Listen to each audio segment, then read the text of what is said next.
Et on s'intéresse ce soir au rapprochement entre la Corée du Nord et la Russie. Kim Jong-un poursuit sa visite sur le territoire russe. Il est arrivé mercredi. Lui et Vladimir Poutine ont tout de suite donné le ton. Les deux hommes veulent renforcer leur coopération, notamment sur le plan militaire.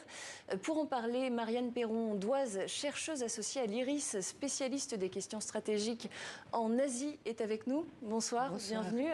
Merci. Vous dirigez également l'Observatoire géopolitique de l'Indo-Pacifique.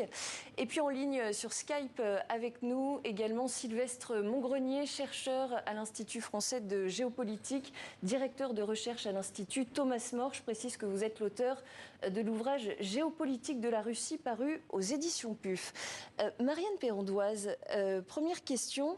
Dès son arrivée, Kim Jong-un, dès son arrivée en Russie, a affiché comme priorité ce rapprochement avec Moscou.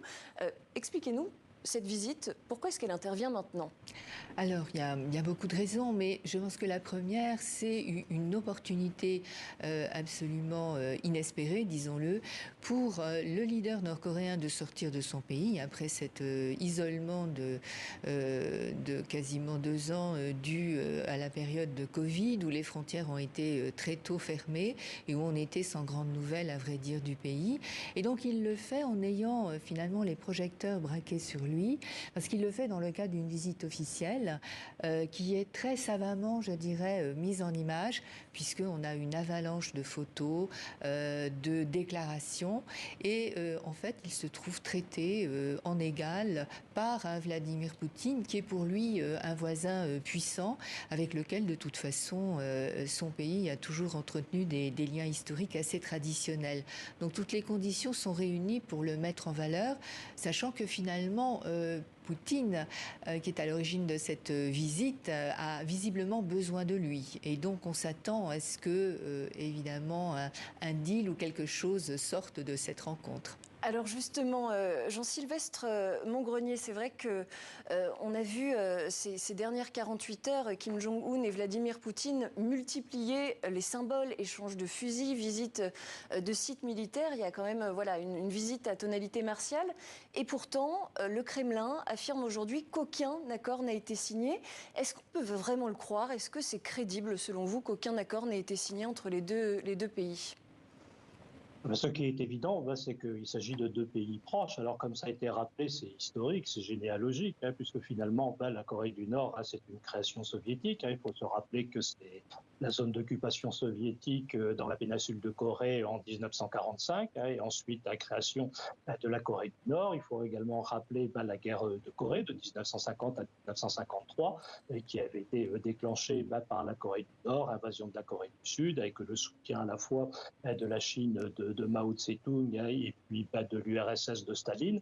Donc le lien est profond, même si cette relation a pu être sinusoïdale dans l'histoire, il y a quand même cette généalogie qui est à l'origine de tout, et ces deux pays tendent à constituer une alliance sur la scène internationale. Et de toute façon, quand on remet les choses en perspective, même sur le programme nucléaire nord-coréen, la politique russe a toujours été plus qu'ambiguë, et à l'avenir, elle le sera beaucoup moins, puisque la Russie devient une puissance proliférante. Marianne Perron-Doise, très concrètement, cette coopération militaire entre la Russie et la Corée du Nord, si elle se renforce effectivement, comme le souhaitent les deux dirigeants, quelle forme est-ce qu'elle peut prendre, et surtout très concrètement, quelles armes la Corée du Nord peut-elle fournir à la Russie ? Alors en fait, ce qui est intéressant, c'est qu'il y a eu des déclarations, on a parlé de coopération, on a parlé de visite, et donc Poutine, à plusieurs reprises, s'est dit prêt à coopérer. Alors évidemment, quand il s'agit de la Corée du Nord, on pense tout de suite à un soutien de caractère humanitaire, d'autant que le pays sort d'années de privation, que les frontières étaient fermées, et donc on imagine qu'il y a un soutien alimentaire, sanitaire, qui pourraient être prioritaires. Le régime, cependant, a des ambitions nucléaires, balistiques et surtout spatiales, puisque les derniers tirs qui n'ont pas été un succès, eh bien, ont tenté de mettre sur orbite des satellites de renseignement. Et donc, on pense très fortement, en suivant d'ailleurs la logique des visites du dirigeant nord-coréen, qu'effectivement, un troc pourrait avoir lieu, sachant qu'on a quand même compris que Poutine était le premier intéressé dans cette visite, ce qui fait que je me demande qui a invité qui et qui a, je dirais, le plus d'intérêt à être aimable. Eh bien, il y a les munitions, les fameux stocks de munitions, puisqu'il semblerait que le rythme des attaques, des tirs russes faiblisse, faute d'un stock suffisant, et sans doute que les munitions, les obus, puisque au fond, tous les équipements militaires nord-coréens sont quand même d'origine russe, et en tout cas sont largement compatibles. Donc on imagine assez une économie de troc, comme les deux pays de toute façon ont toujours eu l'habitude de le faire, mais cette fois dans un contexte de guerre en Ukraine où Poutine a des besoins peut-être plus précis que d'habitude et où ça n'est pas le leader nord-coréen qui vient demander de l'aide, paradoxalement. Alors justement, dans ce contexte de guerre en Ukraine que vous évoquez, Jean-Sylvestre Montgrenier, pensez-vous que la Corée du Nord a la capacité de devenir peut-être un allié décisif de Moscou dans la guerre en Ukraine, justement en fournissant des armes au pays ? Alliés décisifs, ce ne sont pas ces livraisons qui permettront de faire la différence immédiatement sur le champ de bataille. Mais ce qu'il faut comprendre, c'est que cette guerre d'Ukraine, il vaudrait mieux parler de guerre d'Ukraine que de guerre en Ukraine, à mon sens, elle s'inscrit dans la durée. C'est une guerre d'usure, et c'est ce que Poutine vise.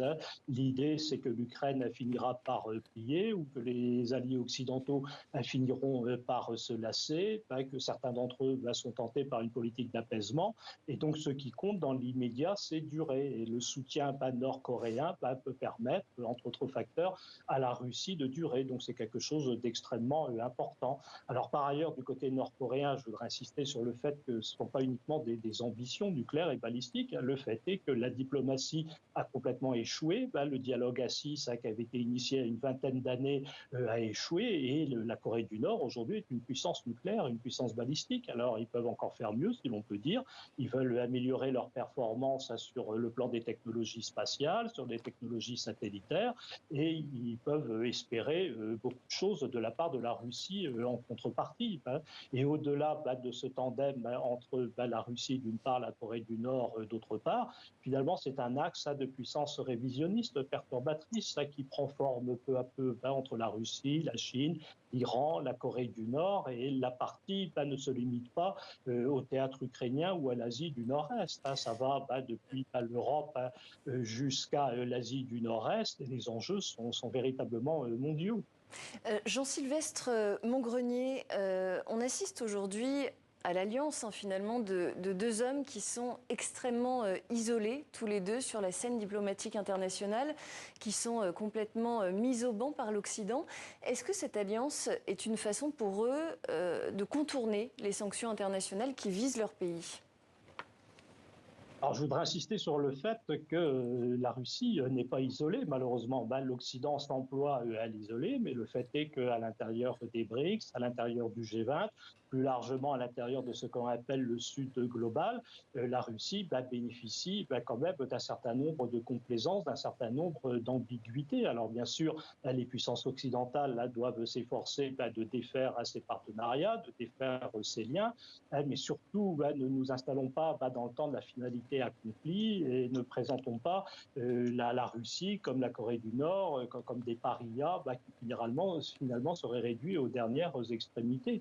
Nous n'en sommes pas là.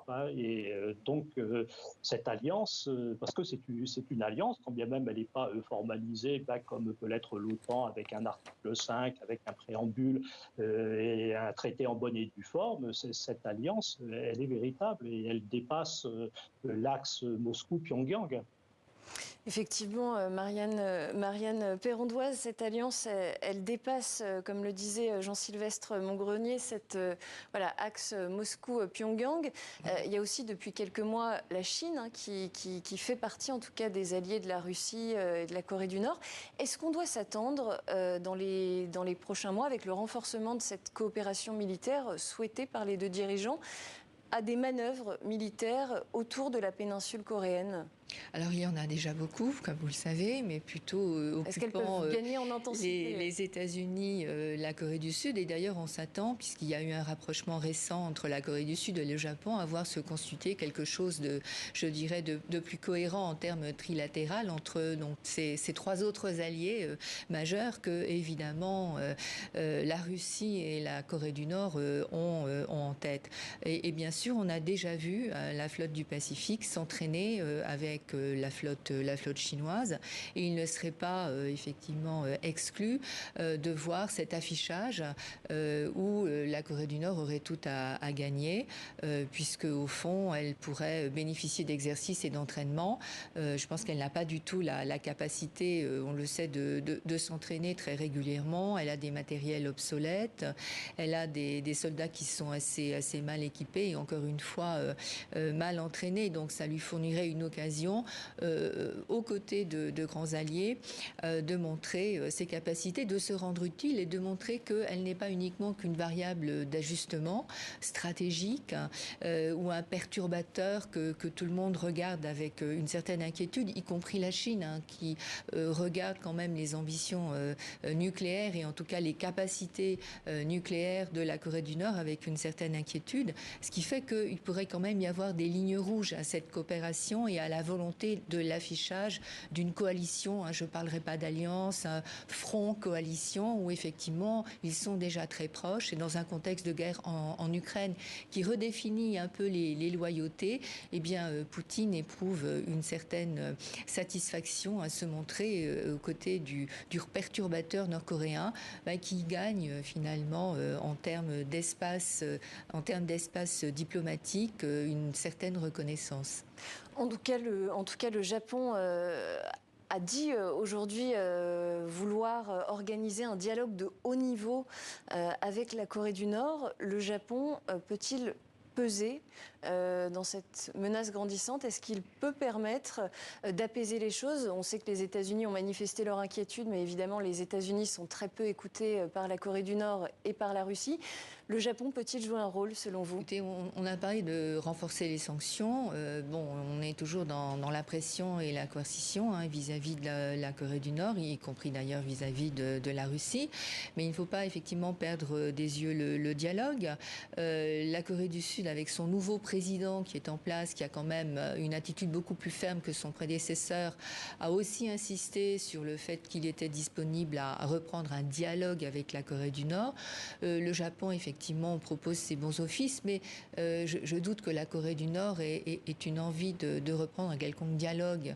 Je pense que Kim Jong-un a été très échaudé par la faillite, en fin de compte, des deux rencontres au sommet avec, au fond, le partenaire, pour lui, le partenaire de premier rang, que sont les États-Unis et l'administration Biden. Et je dirais que M. Montgrenier a parlé de durée. Oui, on dure parce qu'en fait, il y a des échéances et il y a surtout les élections américaines qui se profilent à l'horizon et qui pourraient redessiner là aussi les soutiens des uns et des autres et voir peut-être se mettre en place des dialogues de nature différente et tout aussi inattendus que ceux auxquels on a assisté en 2018, par exemple. Jean-Sylvestre Montgrenier, on le sait, la Russie est actuellement en pleine reprise en main de la milice paramilitaire Wagner. Le rapprochement avec Pyongyang, cette recherche de munitions, d'armes, a-t-il un lien avec Wagner? Est-ce que vous pensez que ces armes pourraient éventuellement servir sur d'autres fronts, notamment sur le continent africain, dans les pays où Wagner est évidemment présent? On peut toujours l'imaginer, mais enfin, ce qui prime pour la Russie, c'est le théâtre ukrainien. Il faut bien voir qu'ils n'ont certainement pas renoncé à, d'une manière ou d'une autre, effacer l'Ukraine de la carte, à la fois comme État et comme nation. Ça n'a pas fonctionné, mais ça ne veut pas dire qu'ils y renoncent. Pour eux, c'est quelque chose d'existentiel. Et ce qui prime d'abord, c'est la capacité à continuer la guerre sur le théâtre ukrainien. Ce qui se joue en Afrique, ça ne nécessite pas autant de moyens. Là où il manque de moyens, c'est sur ce théâtre ukrainien, encore une nouvelle fois. Donc ça me semble un petit peu secondaire, Wagner, dans cette affaire et l'Afrique. Là, c'est plus des coups tordus, c'est plus des affaires comment pourrait-on dire, presque de narco-État, si je puis dire, ou en tout cas d'État mafieux. C'est très politico-mafieux. Les liens qu'ils entretiennent avec un certain nombre de régimes sur place, c'est des opérations qui sont relativement peu coûteuses. Ça, c'est pas quelque chose de consommateur comme la guerre en Ukraine. Merci beaucoup, Jean-Sylvestre Mongrenier, d'avoir été en direct avec nous. Je rappelle que vous êtes directeur de recherche à l'Institut Thomas More. Merci beaucoup à vous, Marianne Perrondoise. Je rappelle que vous êtes chercheuse associée à l'IRIS, spécialiste des questions stratégiques en Asie, et vous dirigez l'Observatoire géopolitique de l'Indo-Pacifique. Merci beaucoup.